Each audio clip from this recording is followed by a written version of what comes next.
Okay, so this is a review of the Tank 3 from FiFine. This is a podcast or a broadcast style microphone. It's XLR and USB. It is a dynamic microphone, very similar to the Shure SM7B. If you're looking for a good studio mic or a podcast mic, or just in general trying to level up your sound, this is the video for that.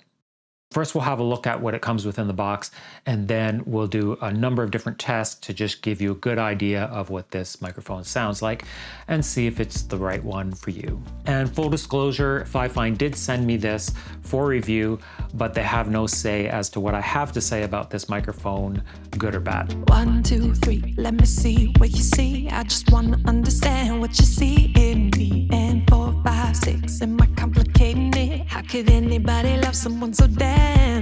And we don't always add up.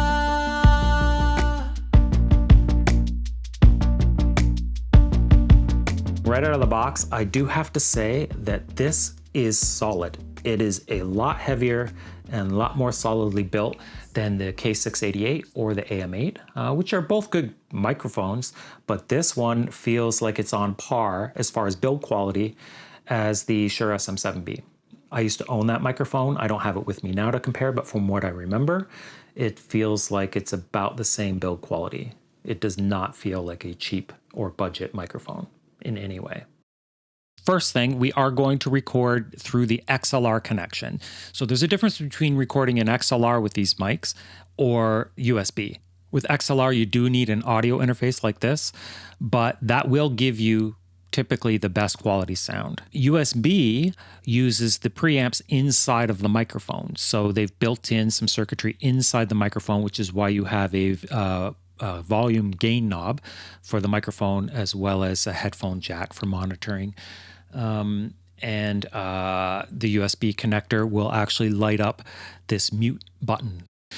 This is my default positioning that I like to use at about 3 inches from my mouth, pointing just below my mouth, so that I don't get too much sibilance or lip smacking, although you're probably hearing some of that now. I have a problem with that. That's me, it's not the mic. And you are listening to this raw. So this is just without any processing. I will be bringing up the volume levels a little bit just so that it's very audible. Okay, so let's do a couple of tests here. So we're now about a foot away. As you can see, it's a little more out of the shot. You've probably seen a lot of podcasts with a microphone set up very similar to that. And how is the sound quality? Again, remember, this is not a processed sound. This is direct into the computer. There is no compression or de-essing or anything like that. You're hearing the raw, unfiltered sound coming from the microphone. I looked through the manual and it did say that the ideal distance for this is between 2 to 6 inches away. So we've already done about the 2 to 3 inches. So let's do, this is about a foot. So let's do kind of halfway and we'll hear how that sounds. So we are about 6 inches away from the mic. So we can compare that to the 1 foot that we had just done. And previous to that was about 2 inches. Really, I'm just saying anything so that you can hear more of the audio signal and get a good sense of how this sounds. Next, we'll do a quick rejection test to see how the signal drops off as you go around the microphone. This is important because, especially if you have an untreated room or a little bit of background noise, we want to know how much is picking up in this polar pattern here versus how much drop off you have on the back and the sides. Okay, so I will keep my voice at the same level of volume, but I will move around the microphone. So we are talking directly into the mic at around 6 inches, and now I'm going to the side. We're at about 90 degrees now, so you can hear how that sounds and whether we have much of a drop off there versus back at the front. And this is the volume level there. And the presence and tone should be, somewhat different compared to the 90 degree on the side like that. Okay, I'm going to flip the mic around so that you can hear the rejection on the back from about the same distance. Okay, so now I'm speaking at about the same volume, but from behind the microphone, completely 180 degrees. So you can hear quite a bit of drop off there, I believe.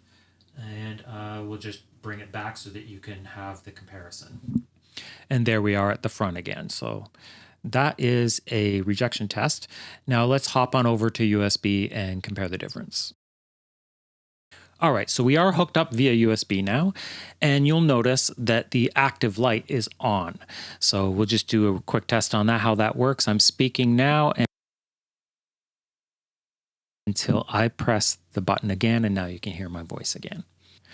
So far, I feel like the USB is actually pretty good on this one. I'm finding that the sound quality is pretty decent, but you tell me. You tell me what you think.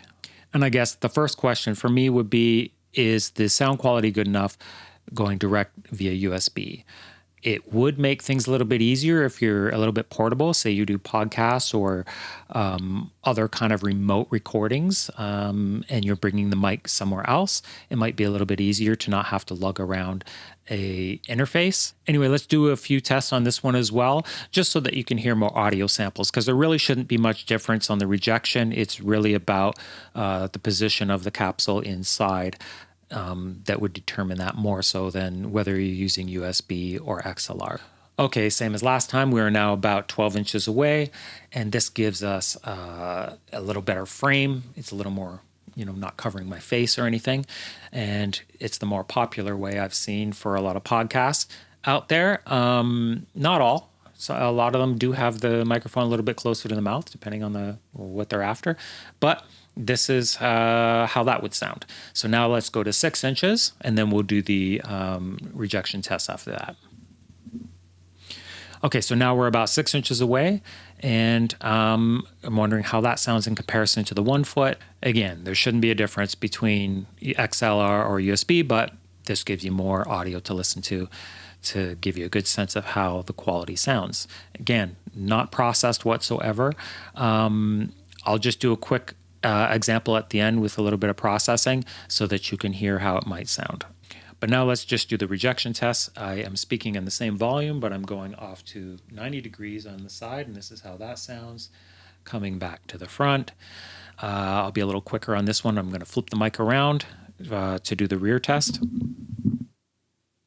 Okay, now I'm about 180 degrees behind the microphone at about the same volume, and this is what that sounds like. And let's just switch back to the original. And we're back to about 6 inches from the microphone now, talking directly into the end of the microphone as is intended. And this is how the microphone sounds with a little bit of processing. So I've added in the mix just a little bit of compression, a little de-essing, and a little bit of EQ.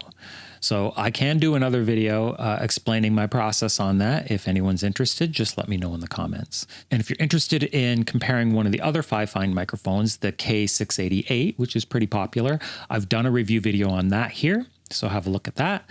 And if you want to compare it to this microphone, the DJI Mic Mini, you heard it at the intro. So when I didn't have this mic in front of me, you were listening to that sound. I've also done separate videos on the DJI Mic Mini, so I'll link one of them up here for you.